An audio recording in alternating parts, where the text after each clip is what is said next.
നബി തങ്ങൾ സല്ലല്ലാഹു അലൈഹി വസല്ലമ തങ്ങൾ മരണപ്പെടുന്ന സമയത്ത് സഹാബത്തിനോട് പറഞ്ഞു, ഞാൻ നിങ്ങളിലേക്ക് വിട്ടിട്ട് പോകുന്ന 2 കാര്യങ്ങളുണ്ട്. എന്താണതെന്ന് ചോദിച്ചാൽ അസ്സുന്നത്തു വൽ ഖുർആൻ, അതിന്റെ ചര്യയും ഖുർആനുമാണ്. ഖിയാമത്ത് വരുന്ന സമയത്ത് ഇവ രണ്ടിനെയും നിങ്ങൾ മുറുകെ പിടിച്ചാൽ, നിങ്ങളുടെ അണപ്പുല്ലുകൊണ്ട് കടിച്ചു പിടിച്ചാൽ നിങ്ങൾക്ക് സ്വർഗ്ഗമുറപ്പാണെന്ന് നബിയുനാ റസൂലുള്ളാഹി സ്വല്ലല്ലാഹു അലൈഹി വസല്ലം. പരിശുദ്ധമായ ഖുർആൻ ശരീഫുമായുള്ള ബന്ധം നമുക്കുണ്ടാകണം. ആ ഖുർആൻ അത്ഭുതങ്ങളുടെ മഹാത്ഭുതമാണ്. ലോകത്തെ പല ശക്തികളും തെളിയിക്കാത്ത പലതും ഖുർആൻ തെളിയിച്ചിട്ടുണ്ട്. ലോകത്ത് ഇന്ന് വരെ കണ്ടുപിടിച്ചിട്ടില്ലാത്ത പല കാര്യങ്ങളും ഖുർആൻ കണ്ടുപിടിച്ചിട്ടുണ്ട്. 1400 വർഷങ്ങൾക്ക് മുമ്പ് ഹബീബായ മുഹമ്മദ് മുസ്തഫ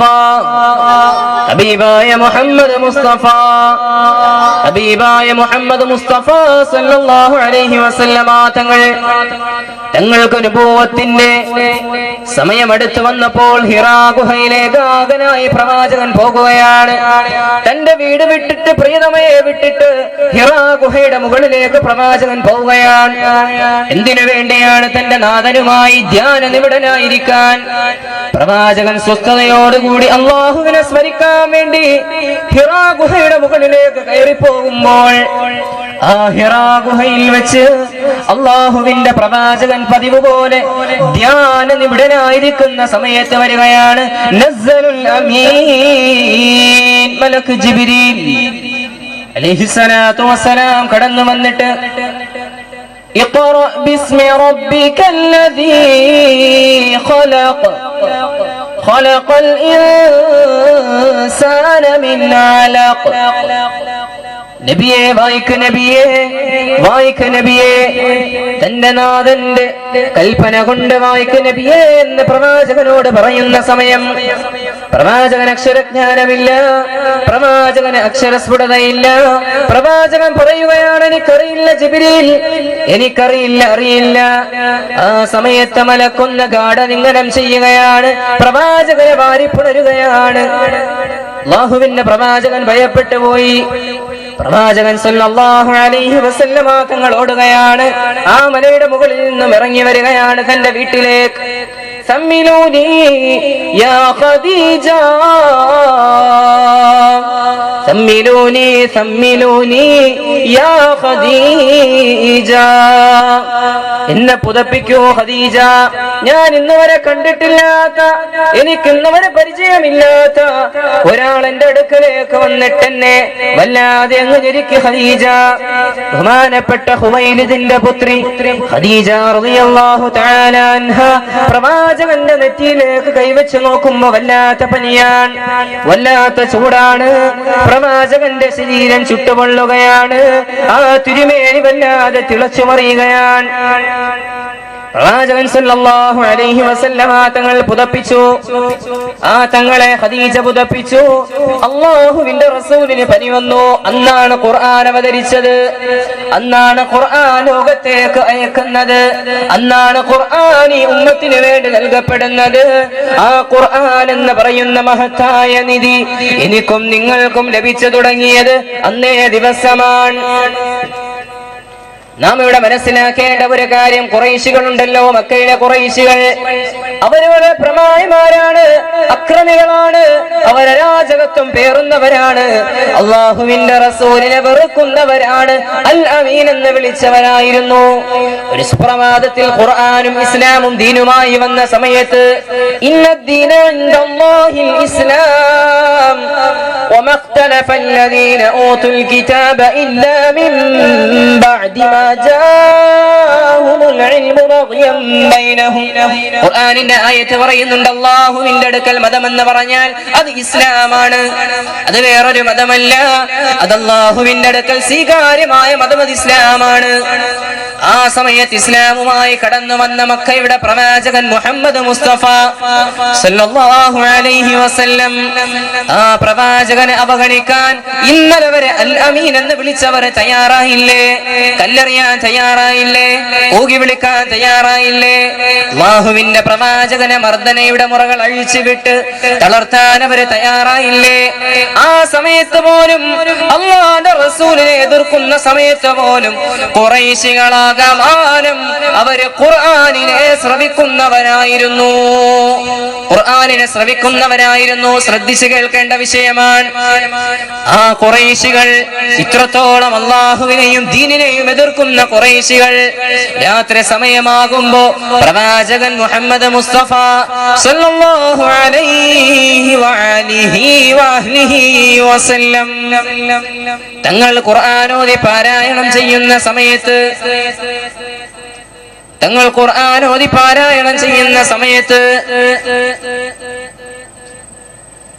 ആ സമയത്ത് ഖുറൈശികൾ നബി തങ്ങളുടെ വീടിന് ചുറ്റും വരുമായിരുന്നു. രാത്രിയുടെ യാമങ്ങൾ എല്ലാവരും ഉറക്കമാണ്. മക്കയിൽ ഒരു മനുഷ്യൻ പോലും ഉണർന്നിരിപ്പില്ല.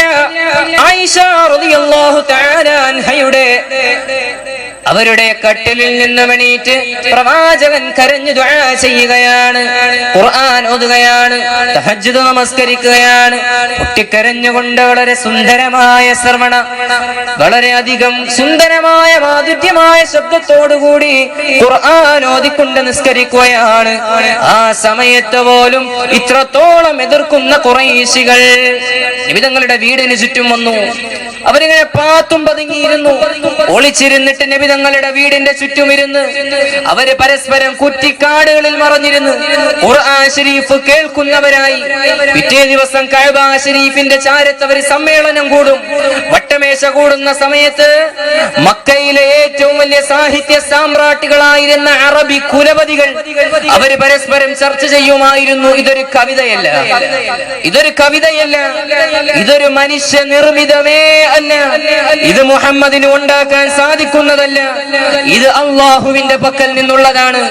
കാരണം അത്രത്തോളം മധുരമായ വരികൾ ഉണ്ടാക്കുവാൻ ഒരു മനുഷ്യനും ലോകത്ത് സാധിക്കുകയില്ല, ഒരു കവിക്കും ലോകത്ത് സാധിക്കുകയില്ല.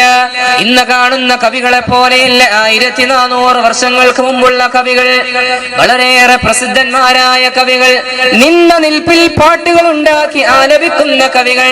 അബൂ സുഫിയാനെ പോലുള്ള വലിയ വലിയ കവികളായിരുന്നു. അറബി സാമ്രാജ്യത്തിന്റെ സാഹിത്യ സാമ്രാട്ടുകളായിരുന്ന കുലപതിമാർ. അവർ പോലും മുട്ടുകുത്തിയ ഗ്രന്ഥമാണ് പരിശുദ്ധ ഖുർആൻ. ഇവിടെയാണ് നമ്മുടെ ശ്രദ്ധ തിരിക്കുന്നത്. ഖുർആൻ സാഹിത്യകാരന്മാരുടെ കഴിവുകളെ പോലും വിച്ഛേദിച്ചുകൊണ്ട് അതിനൊന്നും ഒരു വിലയും ഇല്ലാതാക്കിക്കൊണ്ടാണ് ഖുർആൻ അവതരിക്കുന്നത്. ആ ഖുർആൻ ഓതുന്നത് കേട്ട് ആയിരക്കണക്കിന് സഹാബത്ത് ഇസ്ലാമിലേക്ക് കടന്നു വന്ന ചരിത്ര താളുകളിൽ മായാതെ നിൽക്കുമ്പോൾ, പ്രിയപ്പെട്ടവരെ, നാം ഖുർആനിന്റെ മഹത്വമാണ് അറിയേണ്ടത്. ഇന്ന് നമ്മുടെ വീടുകളിൽ, അലമാരയ്ക്കുള്ളിൽ, ഷോക്കേസുകളിൽ ശ്രദ്ധിക്കപ്പെടാതെ വെറും ഒരു പുസ്തകം പോലെ അടുക്കി വെച്ചിരിക്കുന്ന ഖുർആൻ നമ്മൾ കൈകൊണ്ടെടുക്കണം, അതൊന്ന് പാരായണം ചെയ്യണം, അതൊന്ന് ഓതണം. ഈ ഉമ്മത്തിന് വേണ്ടി നൽകിയതാണ് ഖുർആൻ, അല്ലാതെ വേറെ ആർക്കും വേണ്ടി നൽകിയതല്ല. ഈ ഖുർആൻ ലോകത്തിന് മുഴുവനും സമാധാനമാണ്. ഇന്ന് ലോകത്ത് കണ്ടുകൊണ്ടിരിക്കുന്ന സർവ്വ പ്രശ്നങ്ങൾക്കും ഖുർആൻ പരിഹാരമാണ്. ആ ഖുർആന്റെ വചനങ്ങൾ 1400 വർഷങ്ങൾക്ക് മുമ്പ് പ്രവാചകൻ മുഹമ്മദ് മുസ്തഫ സല്ലല്ലാഹു അലൈഹി വസല്ലം ഓതുമ്പോൾ മക്കയിലെ ഖുറൈശികൾ വന്നിട്ട് വിളിച്ചു കേട്ടിട്ട് പറയും, ഇതൊരു കവിതയല്ല, മനുഷ്യ നിർമ്മിതമേ അല്ല. ബഹുമാനപ്പെട്ട ഉമർ ഇബ്നുൽ ഖത്താബിനെ നമുക്കറിയാം. ആരാണ് എന്റെ പ്രിയപ്പെട്ടവരെ ഉമർ ഇബ്നുൽ ഖത്താബ്? ആരാണ് എന്റെ പ്രിയപ്പെട്ടവരെ ഉമർ ഇബ്നുൽ ഖത്താബ്? ബഹുമാനപ്പെട്ട ഉമർ ഇബ്നുൽ ഖത്താബ് റളിയല്ലാഹു തആല അൻഹു ഇസ്ലാമിന്റെ ഏറ്റവും വലിയ ശത്രുവായിരുന്നു. മക്കയെ വിറപ്പിക്കുന്ന ധീരനായ ഉമർ, ആ ഉമറിന്റെ മുന്നിലേക്ക് ചെന്നുപെടാൻ ആർക്കും ധൈര്യമില്ലായിരുന്നു. ഭയങ്കരമായ ധീരൻ. ഉക്കാള ചന്തയിൽ വെച്ചിട്ട് നടക്കുന്ന, മാർക്കറ്റിൽ വെച്ച് നടക്കുന്ന വലിയ മല്ലന്മാരുമായുള്ള മൽപിടുത്തത്തിൽ എല്ലാവരും തോറ്റു പിന്മാറുന്ന സമയത്ത് പ്രിയപ്പെട്ടവരെ ഉമർ ഇബ്നുൽ ഖത്താബ് കടന്നു വരും. ആരാണെന്ന് ചോദിച്ചുകൊണ്ട്, എന്നെ തോൽപ്പിക്കാൻ ഈ മക്കയുടെ മണ്ണിൽ ആരാണുള്ളത് എന്ന് ചോദിച്ചുകൊണ്ട് ആക്രോശം മുഴക്കിക്കൊണ്ട് ഉമർ കടന്നു വരുമ്പോ ഏതു മല്ലനും പേടിക്കും, ഏതു മല്ലനും ഭയപ്പെടും. ആ മല്ലനെ പോലും മലർത്തിയടിച്ച് അന്നത്തെ സ്ത്രീകൾ, അന്നത്തെ ഉമ്മമാർ തന്റെ കുട്ടികളെ ഉറക്കാൻ വേണ്ടി പറഞ്ഞിരുന്ന, പേടിപ്പിച്ച് പറഞ്ഞിരുന്ന ശബ്ദമാണ് ഉമർ ഇബ്നുൽ ഖത്താബ് റളിയല്ലാഹു തആല അൻഹു എങ്കിൽ ഇസ്ലാമിന്റെ രണ്ടാമത്തെ ഖലീഫയായ നീതിയുടെ പര്യായമായ മഹാത്മാ കരംചന്ദ് ഗാന്ധിജി പോലും പറഞ്ഞു, ഇന്ത്യ എന്ന് പറയുന്ന മതേതര രാജ്യത്ത്, ഈ രാജ്യത്ത് ഉമറിന്റെ ഭരണമാണ് ഞാൻ ഇവിടെ ആഗ്രഹിക്കുന്നത്. കളവില്ലാത്ത, വഞ്ചനയില്ലാത്ത, അഴിഞ്ഞാട്ടമില്ലാത്ത, അനീതിയില്ലാത്ത ഒരു നല്ലൊരു സമൂഹത്തെ വാർത്തെടുക്കാൻ അത് ഉമറിന്റെ ഭരണത്തിനാണ് സാധിക്കുന്നത്. ഉമറിന്റെ നീതിയാണ് ഈ രാജ്യത്ത് പുലരേണ്ടത്. ആ ഉമറിന്റെ മാതൃകയാണ് ഇവിടുത്തെ ഭരണാധികാരികൾ സ്വീകരിക്കേണ്ടത് എന്ന് മഹാത്മാ ഗാന്ധിജി പറഞ്ഞ ഉമർ ഇബ്നുൽ ഖത്താബ് എങ്ങനെ സഹാബിയായി മാറി, എങ്ങനെ ഇസ്ലാമിന്റെ പടനായകനായി മാറി? ഉമർ ഇബ്നുൽ ഖത്താബ് എങ്ങനെയാണ് ഇസ്ലാമിന്റെ പടനായകനായത് എന്ന ചരിത്രം പരിശോധിക്കുമ്പോൾ ഉമറിന്റെ ഹൃദയങ്ങളെ പിടിച്ച് കുലുക്കി ഇസ്ലാമിലേക്ക് ആകർഷിച്ചത് പരിശുദ്ധമായ ഖുർആൻ ശരീഫ് അല്ലാതെ വേറൊന്നുമല്ല. നബിതങ്ങളുടെ സ്വഭാവം കണ്ടിട്ട് പലരും ഇസ്ലാമിലേക്ക് കടന്നു വന്നിട്ടുണ്ട്. സഹാബത്തിന്റെ സ്വഭാവം കണ്ടിട്ട് പലരും ഇസ്ലാമിലേക്ക് കടന്നു വന്നിട്ടുണ്ട്. യുദ്ധത്തിൽ കൂടി തടവ് പുള്ളികളായി പിടിച്ചവരിൽ പലരും ഇസ്ലാമിലേക്ക് കടന്നു വന്നിട്ടുണ്ട്. പക്ഷേ ബഹുമാനപ്പെട്ട ഉമർ ഇബ്നുൽ ഖത്താബ് ഇസ്ലാമിലേക്ക് കടന്നു വന്നത് ഖുർആൻ മുഖേനയാണെന്ന് ചരിത്രം പരിശോധിക്കുമ്പോൾ നമുക്ക് മനസ്സിലാകും. എങ്ങനെയാണ്? ആദരവായ പ്രവാചകൻ മുഹമ്മദ് മുസ്തഫ സ്വലാത്തുകൾ ഉറക്കെ പറയണം. റബീഉൽ അവ്വൽ മാസമാണ്. അല്ലാഹുവിന്റെ റസൂൽ ഈ ലോകത്തേക്ക് പൂജാതരായ മാസമാണ് റബീഉൽ അവ്വൽ. യാ അയ്യുഹല്ലദീന ആമനൂ, അല്ലയോ സത്യവിശ്വാസികളെ, സ്വല്ലു അലൈഹി വസല്ലിമൂ തസ്ലീമാ, നിങ്ങൾ ചെല്ല്, സ്വലാത്ത് ചെല്ല്. ഖുർആന്റെ ആഹ്വാനമാണ്, ഖുർആന്റെ നിർദ്ദേശമാണ്, ഖുർആൻ നമ്മോട് പറയുന്നതാണ്. ഇന്നല്ലാഹ വ മലായികതഹു യുസല്ലൂന അലൻ നബി യാ അയ്യുഹല്ലദീന ആമനൂ സല്ലു അലൈഹി വസല്ലിമൂ തസ്ലീമാ. അല്ലാഹുവും അവന്റെ മലക്കുകളും നബിതങ്ങളുടെ മേൽ സ്വലാത്ത് ചൊല്ലുന്നുണ്ട്. അല്ലാഹുവും അവന്റെ മലക്കുകളും നബിതങ്ങളുടെ മേൽ സ്വലാത്ത് ചൊല്ലുന്നുണ്ട്. ആരാ പറയുന്നത്? ഖുർആൻ സംസാരിക്കുകയാണ്. അല്ലയോ സത്യവിശ്വാസികളെ, അതുകൊണ്ട് നിങ്ങളും പ്രവാചകന്റെ മേൽ സ്വലാത്ത് ചൊല്ലണം. അതിന് പിശുക്ക് വേണ്ട, അതിന് മടി വേണ്ട, അതിന് നമ്മുടെ നാവുകൾ ചലിക്കട്ടെ. മിമ്പറിലേക്ക് കയറി നിന്ന നബിതങ്ങളോട്, പ്രവാചകനോട് അല്ലാഹുവിന്റെ മലക്ക് ജിബ്രീൽ അലൈഹിസ്സലാം പറയുകയാണ്, നബിയേ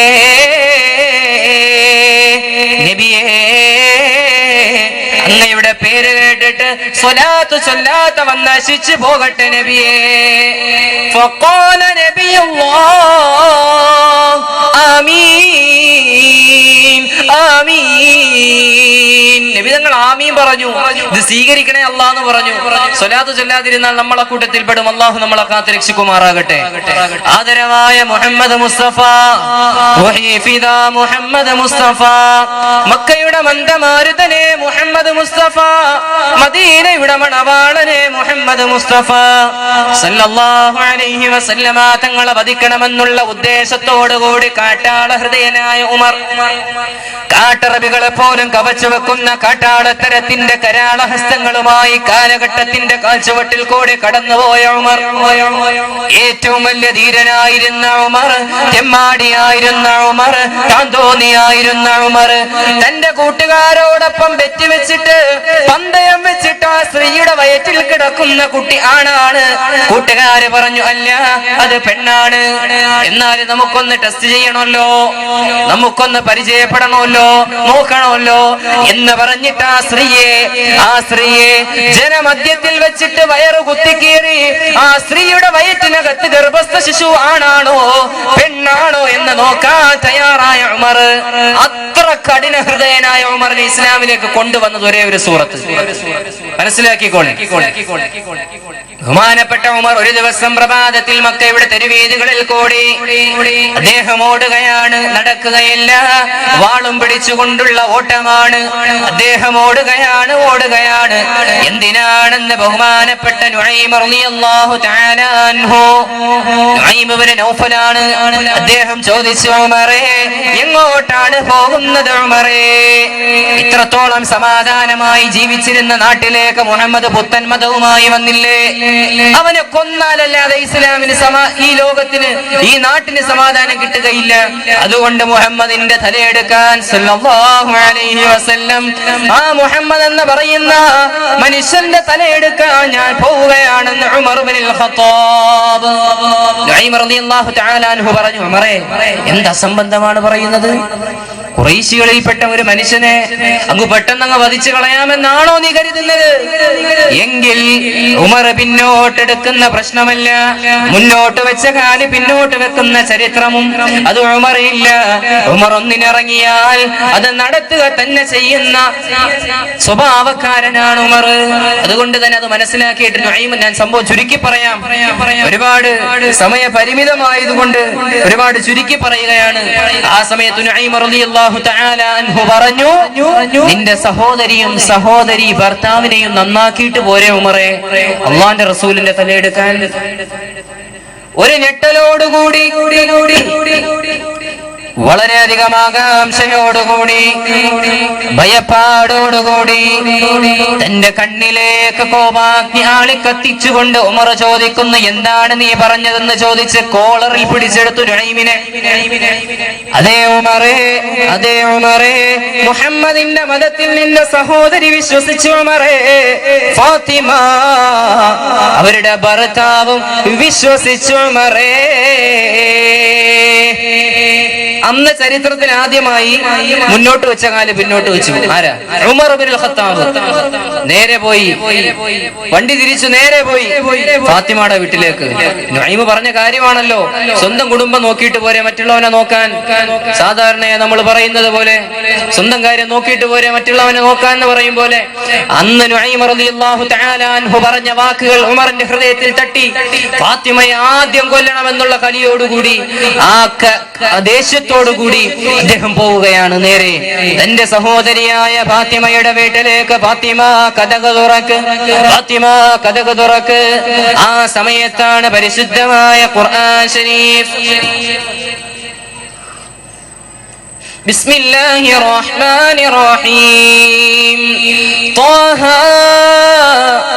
മാ അൻസൽനാ അലൈക്കൽ ഖുർആന ലിതശ്ഖാ ഇല്ലാ തദ്കിറതൻ ലിമൻ യഖ്ശാ തൻസീലൻ മിമ്മൻ ഖലഖൽ അർള വസ്സമാവാതിൽ ഉലാ അർറഹ്മാനു അലൽ അർശി ഇസ്തവാ ലഹു മാ ഫിസ് സമാവാതി വമാ ഫിൽ അർള് വമാ ബൈനഹുമാ വമാ തഹ്തസ് സറാ.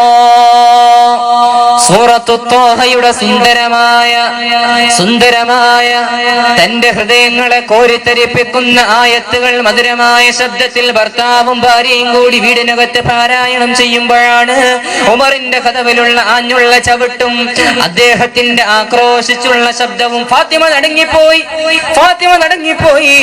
പെട്ടെന്ന് കട്ടിലടിയിലേക്ക് ഒളിപ്പിച്ചു. തന്റെ വസ്ത്രത്തിനുള്ളിലേക്ക് ഖുർആനിന്റെ താളുകൾ ഒളിപ്പിച്ചു. ഉമറിന്റെ സ്വഭാവം നന്നായി അറിയാം, ഉമറിന്റെ പാരമ്പര്യം നന്നായി അറിയാം, ഉമറിന്റെ ക്രൂരനായ ഉമറിനെ അവർക്കറിയാം. അതുകൊണ്ട് തന്നെ ഫാത്തിമ പെട്ടെന്ന് ഭയപ്പാടോടുകൂടി ഒളിപ്പിച്ചു വെച്ചു താളുകൾ. കതവ് തുറന്ന പാടെ ഒരൊറ്റ അടി കൊടുത്തു. ഫാത്തിമ റളിയല്ലാഹു തആല അൻഹ തെറിച്ചു വീണു. അദ്ദേഹം അടിച്ച് ചോര ഒഴുക്കി. സംഭവം ചുരുക്കുകയാണ്.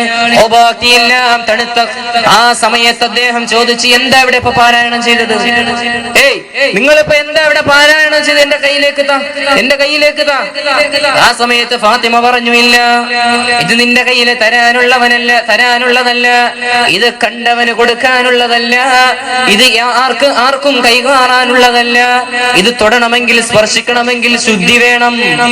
ആ സമയത്ത് അനുസരണയുള്ള പൂച്ചക്കുട്ടിയെ പോലെ ഉമർ ഇബ്നുൽ ഖത്താബ് പോവുകയാണ്. അംഗശുദ്ധി വരുത്തി വന്നു. ഇനി എന്റെ കയ്യിലേക്ക് തരൂ ഫാത്തിമ, ഞാനതിനെ ഒന്ന് വായിക്കട്ടെ ഫാത്തിമ, ഞാൻ എന്റെ ഹൃദയത്തിന് നിർവൃതി അടയട്ടെ ഫാത്തിമ, അതുകൊണ്ട് എന്റെ കയ്യിലേക്ക് തരൂ ഫാത്തിമ. ഫാത്തിമ കൊടുത്തു, ഖുർആന്റെ താള് കൊടുത്തു, സൂറത്തു ത്വാഹ ഓതി.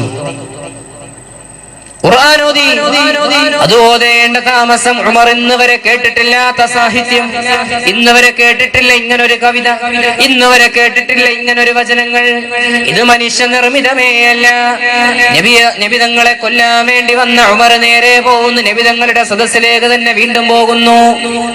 അവിടുത്തെ സവിധത്തിലേക്ക് കടന്നു ചെല്ലുന്ന സമയത്ത് സഹാബത്ത് പറഞ്ഞു, നബിയേ, ഉമർ വരുന്നുണ്ട് നബിയേ, അവൻ നല്ല ഉദ്ദേശത്തിനാണ് വരുന്നതെങ്കിൽ അവന്റെ നല്ലത് നബിയേ, അല്ലെങ്കിൽ എന്റെ വാളിന് ഞാൻ അവനെ ഇരയാക്കും നബിയേ. ഹംസത്തുൽ കറാഹ് ചാടി വീണ് ഊരി പിടിച്ച വാളുമായി നബിതങ്ങൾ സല്ലല്ലാഹു അലൈഹി വസല്ലം കഥകു തുറക്കാൻ പറഞ്ഞു. ഉമർ അതാകത്തേക്ക് വന്നു. ആരെയും ശ്രദ്ധിക്കാതെ ഉമർ നേരെ പോയി പ്രവാചകന്റെ സവിധത്തിൽ അവിടുത്തെ തിരുമുമ്പിലേക്ക് അനുസരണയോടുകൂടി അത്തഹിയാത്തിന്റെ ഇരുത്തമിരുന്നു. നബിതങ്ങളോടൊന്നും പറയാതെ അശ്ഹദു അല്ലാ ഇലാഹ ഇല്ലല്ലാഹ് വഅശ്ഹദു അന്നക റസൂലുള്ളാഹ്. ഇസ്ലാം മതത്തിലേക്ക് കടന്നു വന്നു. പരിശുദ്ധമായ ദീനുൽ ഇസ്ലാം പുൽകി. ഇസ്ലാമിന്റെ രണ്ടാം ഖലീഫയായി ലോകം മുഴുവൻ അറിയപ്പെടുന്ന സഹാബി വര്യനായി മാറിയ ഉമറിന്റെ ചരിത്രം നമ്മൾ ഇപ്പോൾ കേട്ടുവെങ്കിൽ ആ സംഭവം, ആ സഹാബിയുടെ ജീവിതത്തെ മാറ്റിമറിച്ചത് ഖുർആനാണ്. ആ ഖുർആനിന്റെ സൂറത്തു ത്വാഹയുടെ വരികൾ അദ്ദേഹത്തിന്റെ ഹൃദയത്തിൽ ഒരു മാസ്മരിക ശക്തി പോലെ വന്ന് പതിക്കുന്ന സമയത്ത് മാനസാന്തരമുണ്ടായി, മനസ്സിനെ പിടിച്ചു ഉലുക്കി അദ്ദേഹം ഇസ്ലാമിലേക്ക് കടന്നു വരാൻ കാരണമായെങ്കിൽ ഇന്ന് എന്തുകൊണ്ട് നമ്മുടെ ഹൃദയത്തിൽ ആ ഖുർആൻ പ്രതിഫലിക്കുന്നില്ല? ആ ഖുർആൻ നമ്മുടെ ഹൃദയത്തിൽ തട്ടാത്തെന്താ? ഖുർആൻ ഓതേണ്ട രീതിയിൽ ഓതണം, ഖുർആൻ പാരായണം ചെയ്യേണ്ട രീതിയിൽ പാരായണം ചെയ്യണം. പ്രിയപ്പെട്ടവരെ, ഖുർആൻ മഹാത്ഭുതമാണ്, പറയാൻ തീരാത്ത അത്ഭുതമാണ് ഖുർആൻ. ദിവസങ്ങളോളം പ്രഭാഷണം നടത്തിയാലും തീരാത്ത വിഷയമാണ് ഖുർആൻ. ആ ഖുർആനെ കുറിച്ച് 2-3 മണിക്കൂർ പറയാനാണ് ഈ വിനീതനായി ഞാൻ നിങ്ങളുടെ മുമ്പിൽ എണീറ്റ് നിൽക്കുന്നത്. ഹബീബായ നബി തങ്ങൾ സല്ലല്ലാഹു അലൈഹി വസല്ലമ തങ്ങൾ ഒരവസരത്തിൽ പറയുകയുണ്ടായി, സഹാബത്തെ ഖൈറുക്കും മൻ തഅല്ലമൽ ഖുർആന വഅല്ലമ. തുടക്കത്തിൽ പറഞ്ഞു വെച്ച ഹദീസ്, ഖൈറുക്കും മൻ തഅല്ലമൽ ഖുർആന വഅല്ലമ. നിങ്ങളിൽ ഏറ്റവും ശ്രേഷ്ഠമായത് ആരെന്നറിയോ? രാത്രി കാലങ്ങളിൽ എണീറ്റ് നിന്ന് പൊട്ടിക്കരഞ്ഞ് ദുആ ചെയ്യുന്നവനാണ് എന്നല്ല നബി തങ്ങൾ പറഞ്ഞത്. സകാത്ത് കൊടുക്കുന്നവനാണ് എന്നല്ല നബി തങ്ങൾ പറഞ്ഞത്. നിങ്ങളുടെ കൂട്ടത്തിൽ യുദ്ധത്തിനു വേണ്ടി ചാടിയിറങ്ങി ശത്രുവിന്റെ തല വെട്ടിക്കൊണ്ട് വരുന്നവനാണെന്നല്ല നബി തങ്ങൾ പറഞ്ഞത്. അല്ലാഹുവിന്റെ പ്രവാചകൻ പറയുകയാ, സഹാബത്തേ, ആരാണ് നിങ്ങളിൽ ഏറ്റവും ഉത്തമനാണെന്നറിയോ? ഖൈറുക്കും മൻ തഅല്ലമൽ ഖുർആന വഅല്ലമ. ഖുർആൻ പഠിക്കുകയും പഠിപ്പിക്കുകയും ചെയ്യുന്നവനാണ്, ഖുർആനെ മനസ്സിലാക്കുന്നവനാണ്. 2 വാക്കുള്ള ഹദീസാണ്. ഇതിന്റെ ആശയം വിശാലമാണ്, ഇതിന്റെ അർത്ഥം വിശാലമാണ്, ഇതിൽ ഉൾക്കൊണ്ടിരിക്കുന്ന കാര്യങ്ങളും അർത്ഥങ്ങളും വിശാലമാണ്. ഖൈറുക്കും മൻ തഅല്ലമൽ ഖുർആന വഅല്ലമ. ഇത്രയുള്ള ഹദീസ്. പക്ഷേ ഇതിന്റെ ആശയം വളരെ വ്യക്തമാണ്, വളരെ വിശാലമാണ്. ഈ ഹദീസ് റിപ്പോർട്ട് ചെയ്തത് ആരെന്നറിയോ? ഉസ്മാൻ ഇബ്നു അഫ്ഫാൻ റളിയല്ലാഹു തആല അൻഹു. നോക്കൂ നിങ്ങൾ, ഉസ്മാൻ ഇബ്നു അഫ്ഫാന്റെ ചരിത്രം നമ്മൾ പരിശോധിച്ചാൽ അറിയാൻ സാധിക്കും. അവസാനം അദ്ദേഹത്തിന്റെ ഖിലാഫത്ത് കാലഘട്ടത്തിൽ അദ്ദേഹത്തിനെതിരെ കൂഫയിലെയും ബസ്രയിലെയും ഈജിപ്തിലെയും ജനങ്ങൾ തിരിഞ്ഞിട്ട് തന്റെ ഭരണാധികാരിയായ ഉസ്മാൻ ഇബ്നു അഫ്ഫാനെ നിഷ്ക്രൂരം വധിച്ചു കളയണമെന്ന് തീരുമാനമെടുക്കുകയും അദ്ദേഹത്തിന്റെ വീട് വളയുകയും ചെയ്തപ്പോ ഖുർആൻ ശരീഫ് ഓതിക്കൊണ്ടിരുന്ന ഉസ്മാൻ ഉസ്മാൻ ഇബ്നു അഫ്ഫാന്റെ മുന്നിലേക്ക് കലാപകാരികൾ കടന്നു വന്നിട്ട് അദ്ദേഹത്തിന്റെ കൈകൾ അരിഞ്ഞു വീഴ്ത്തുമ്പോ ഖുർആൻ ഉണ്ടായിരുന്നു ആ കൈകളിൽ. ഖുർആൻ ഉണ്ടായിരുന്നു ആ കൈകളിൽ. ഉസ്മാൻ ഇബ്നു അഫ്ഫാൻ ഖുർആനിൽ ചോര വീഴാതെ എന്നെ മറ്റേ കൈയിലേക്ക് മാറ്റി പിടിച്ചു. ബഹുമാനപ്പെട്ട ഉസ്മാൻ ഇബ്നു അഫ്ഫാൻ ഖുർആനെ മാറ്റി പിടിച്ചു. ആ ഖുർആൻ അദ്ദേഹം മാറ്റി പിടിച്ചപ്പോഴോ ആ കൈക്കും വെട്ടേറ്റു. അവസാനം നെഞ്ചിലേക്ക് വെച്ചിട്ട് ഖുർആൻ തന്റെ നെഞ്ചിലേക്ക് ചേർത്തു പിടിച്ചിട്ട് രക്തപങ്കിലമായ ശരീരത്തോടുകൂടി ലോകത്ത് നിന്ന് വിട പറഞ്ഞ ഉസ്മാനാണ് ഈ ഹദീസ് റിപ്പോർട്ട് ചെയ്തിരിക്കുന്നത്. തന്റെ ജീവിതത്തിൽ മുഴുവൻ സമയവും ഖുർആനുമായി ബന്ധം പുലർത്തിയ സഹാബി, ഇസ്ലാമിന്റെ മൂന്നാമത്തെ ഖലീഫ, ജീവിതത്തിൽ എപ്പോഴും ഖുർആൻ, ഏത് സമയത്തും ഖുർആൻ. ഭരണകാര്യങ്ങൾ ശ്രദ്ധിക്കുന്നതോടുകൂടി ഖുർആനുമായുള്ള ബന്ധം അദ്ദേഹം ശരിയാക്കി. ഖുർആനുമായി വലിയൊരു ബന്ധം അദ്ദേഹം സുന്ദരമായ ശ്രവണപടമായ രീതിയിൽ കൂടി ഖുർആൻ ഓതുമായിരുന്നു. ഞാൻ പറഞ്ഞു വന്നത്, ഈ ഹദീസ് നബി തങ്ങൾ സഹാബത്തിനോട് പറയുമ്പോൾ നമ്മൾ മനസ്സിലാക്കേണ്ട കാര്യം, നബി തങ്ങൾ പറഞ്ഞില്ലല്ലോ 10 ഹജ്ജ് ചെയ്യുന്നവനാ നിങ്ങളിൽ ഏറ്റവും ശ്രേഷ്ഠൻ. സന്ദർഭോചിതമായി പറഞ്ഞതാണ്. നബി തങ്ങൾ സല്ലല്ലാഹു അലൈഹി വസല്ലമ തങ്ങൾ പറഞ്ഞു, ഖൈറുക്കും മൻ തഅല്ലമൽ ഖുർആന വഅല്ലമ. നിങ്ങൾ ഖുർആൻ പഠിക്ക്, അതിനെ പഠിപ്പിക്ക്, അവരാണ് നിങ്ങളിൽ ഏറ്റവും ശ്രേഷ്ഠൻ എന്ന് നബിയുനാ റസൂലുള്ളാഹി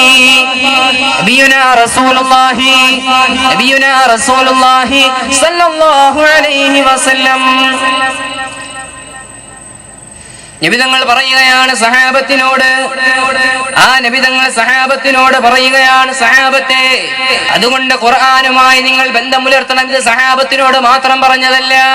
1400 വർഷങ്ങൾക്ക് മുമ്പ് സഹാബത്തിനോട് മാത്രം കേൾക്കാൻ വേണ്ടി അള്ളാഹുവിന്റെ റസൂല് പറഞ്ഞതല്ല. മാനവരാശിയുടെ അവസാനം വരെ വരുന്ന മുസൽമാന്റെ മുഖത്തേക്ക് നോക്കിക്കൊണ്ടാണ് മക്കയുടെ മരുഭൂമിയിൽ ഇരുന്നിട്ട് പ്രവാചകൻ പറഞ്ഞത്, മദീനയുടെ മടിത്തട്ടിൽ ഇരുന്നിട്ട് പ്രവാചകൻ പറഞ്ഞത്. അതുകൊണ്ട് തന്നെ ശ്രദ്ധിക്കണം, അതുകൊണ്ട് തന്നെ മനസ്സിലാക്കണം. ബഹുമാനപ്പെട്ട പ്രവാചകൻ സല്ലല്ലാഹു അലൈഹി വസല്ലമ തങ്ങൾക്ക് ഖുർആൻ ചോദിക്കുകയാണ്. ഖുർആനെ കുറിച്ച് ചിന്തിക്കാത്തവരെ, അധംപതിച്ചവരെ, തോന്നിവാസം നടിക്കുന്നവരെ, ഖുർആനെ തന്റെ ജോലി തിരക്കിനൊടുവിൽ മാറ്റിവെക്കുന്നവരെ, ഇത് ഖുറൈശികൾക്ക് വേണ്ടി മാത്രം ഇറങ്ങിയ ആയത്തല്ല. ഇത് ഖുറൈശികൾക്ക് വേണ്ടി മാത്രം ഇറങ്ങിയതല്ല. അല്ലാഹു റബ്ബുൽ ഇസ്സത്ത് സൂറത്തുൽ ഇസ്രായിൽ കൂടി ചോദിക്കുന്ന ചോദ്യമുണ്ടല്ലോ, ഖുർആൻ ശരീഫിൽ കൂടി ചോദിക്കുന്ന ചോദ്യമുണ്ടല്ലോ. ഇത് അല്ലാഹു സുബ്ഹാനഹു വ തആല ആ മാനവരാശിയുടെ അവസാനം വരെ വരുന്ന മുസൽമാനോടും മനുഷ്യനോടും ചോദിക്കുന്ന ചോദ്യം. എന്താണ് ഖുർആൻ ചോദിച്ചത്? എന്താണ് ഖുർആൻ ചോദിച്ചത്? അഫലാ യതദബ്ബറൂനൽ ഖുർആൻ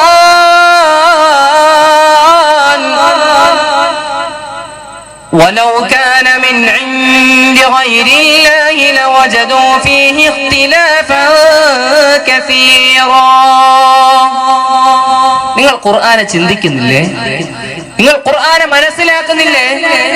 നിങ്ങളുടെ ബുദ്ധി കൊണ്ട് ഖുർആനെ നിങ്ങൾ മനസ്സിലാക്കുന്നില്ലേ എന്ന് ഖുർആൻ അടിവരയിട്ടുകൊണ്ട് ചോദിച്ച ചോദ്യം ഇത് അക്കാലഘട്ടത്തിലെ മനുഷ്യർക്ക് വേണ്ടിയല്ല, നമ്മളോടും കൂടിയാ ചോദിക്കുന്നത്. കൂട്ടരെ, നമ്മളോടും കൂടിയാ ചോദിക്കുന്നത്.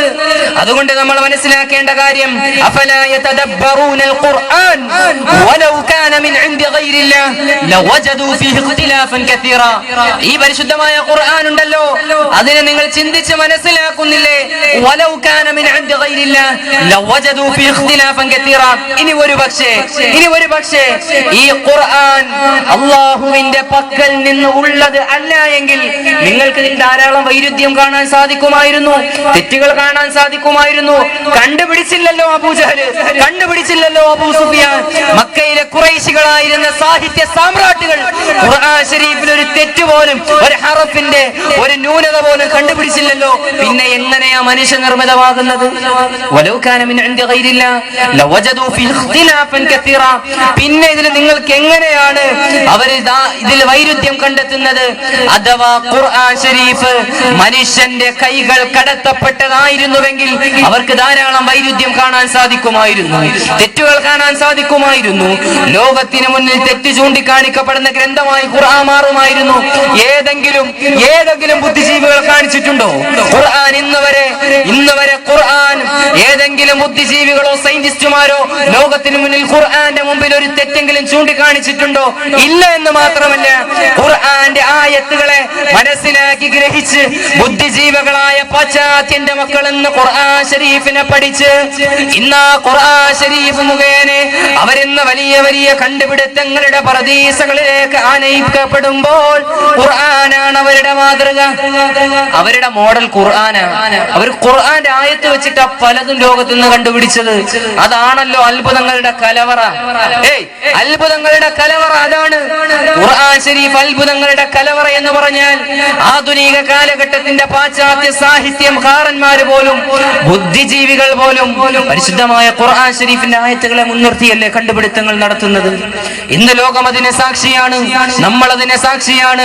ഈ കാലഘട്ടത്തിന്റെ കണ്ടുപിടുത്തങ്ങൾക്ക് മുമ്പിൽ അന്താളിച്ചു നിൽക്കുന്ന മനുഷ്യ മക്കൾക്ക് ഖുർആൻ മുഖേനയാണ് ഇന്ന് ലോകത്ത് നടക്കുന്ന സർവ്വ കാര്യങ്ങളും.